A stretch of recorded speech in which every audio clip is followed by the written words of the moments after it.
新闻头起先来关心台中捷运发生重大事故，造成1个人死亡，10个人受伤。捷运的紧急应变受到质疑。今仔日中捷公司就宣布，按算要加设月台紧急开关甲障碍物的侦测系统，改善应变措施。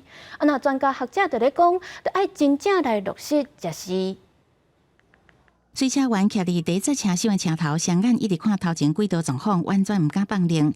台中捷运青线车站发生1死10伤的重大事故了后，除了调事件上刑法法，互人动法调查，中捷公司也互人质疑应变流程有问题，相关人员的训练甲应变能力不足。虽然前代理董事长林中泰第一时间是讲流程无问题，不过中捷公司则是搁再回释咧，搁讲已经检讨改进应变流程。未来主要还是针对警讯这一块了哦。当发生警讯的时候，怎么样能够让可能的一个来源涵盖面更广一点？譬如说，去连接到可能的一些外物入侵之类的问题。中捷表示，要研究增设月台紧急开关甲智慧型障碍物的辨识装置，嘛已经改进3项紧急应变流程，包括月台人员显祖手势标准化，也甲强化。水车员只要看到显祖手势，都爱紧急停车。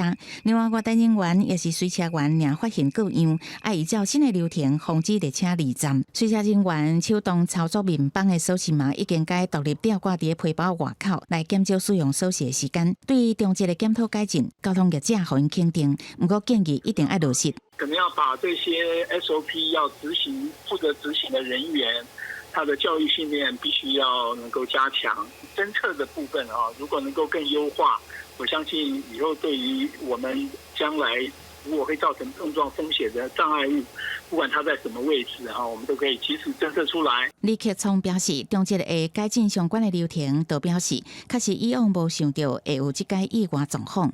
除了大型外物入侵，对于其他特殊状况，像讲气候无正常，像强风、强烈地动等，建议中捷嘛应该先检讨即卖的应变流程，是不是会当应用？